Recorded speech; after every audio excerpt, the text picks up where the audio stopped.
the work of the, quote, greatest president in American history. She said that. She repeatedly told lawmakers she's a joke. To reclaim their time, accused them of ignoring crime in their own districts. She invoked the stock market and the Dow. Didn't even know what the hell she was talking about. Exclaiming, quote, the Dow is over 50,000 right now, the S&P at almost 7,000, and the NASDAQ smashing records. She called Republican Thomas Massey, who votes with Republicans 96% of the time, a failed lawmaker who has Trump derangement syndrome.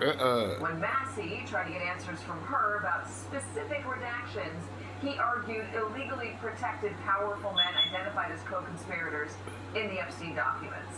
All in all, it was a hearing empty of accountability, of course, and full of recriminations. In other words, can't wait till she go. November be here soon, Bondi. Joining us, MS Now senior investigative reporter Carol Lennick, MS Now senior congressional reporter and host of Way Too Early, Ali Vitale. MS Now senior legal reporter Lisa Rubin is with us, staff writer for The Atlantic, and MS Now political analyst Ashley Parker, senior writer at The Dispatch, and MS Now contributor David. Go on to November, Bondi. Don't worry everybody. You only got a few more months left to get up there and act like a damn fool. In the Bush and Obama administrations and partner at Brownstein LLP, Greg Brower. All right, Ali Vitale, I will start with you, and I do want to start with what the victims who were there today, the Epstein survivors, right? See how she just totally ignored them. What they were hoping for, and whether they. She's supposed to be a woman. I think you're centering the right thing here, Katie, because as I've been watching these hours of testimony, we've seen lawmakers at various points laugh either out of incredulity or some right in the people's face. I do think that the reality TV vibe of this hearing would have been funny if the topics and the subject matter weren't so direly serious. Right, but that's what I mean about y'all supporting these Republicans. They ain't serious about that. They got their bag. They don't care about you.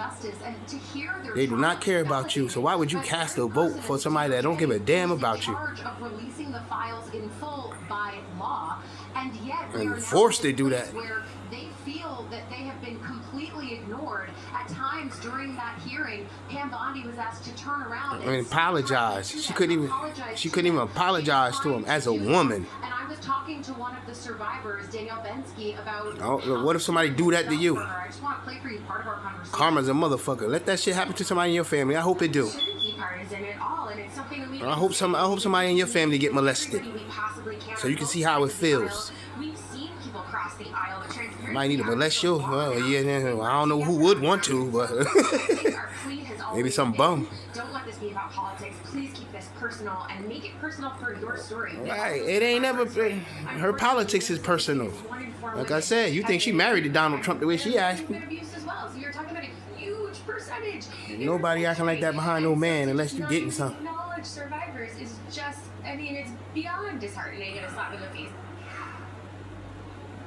You can hear that disheartening, a slap in the face. These are the women who, at this juncture, are getting more transparency than they've ever gotten, and yet it is still so hard fought, and it's far from being enough. I was just talking with disrespectful. One of those people who works with these women, saying that this so disrespectful. She's sitting up there like it's a fucking joke. You know what I mean?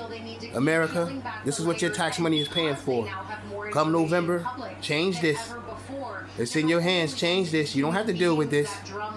You work hard for your money, and you don't need nobody up here making a fucking joke off your money. I said this to her. We're used to things falling along partisan lines up here, but it just feels like this is an issue where it really should be different. Sex trafficking doesn't have a party affiliation. Right.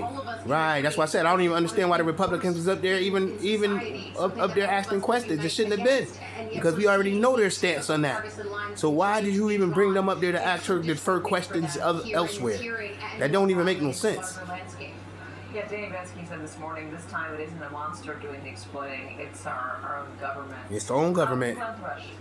Why did the Attorney General not come prepared to talk about Epstein? Because she wasn't planning on to. She didn't come prepared to talk about anything. Anything, I mean, right.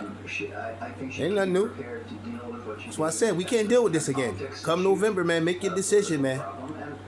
This is your tax money. She just sitting up there wasting, America. She has been on shaky ground with Trump. Frankly, if you didn't have to confirm a new Attorney General, she'd probably would not have survived her initial bungling of the Epstein file.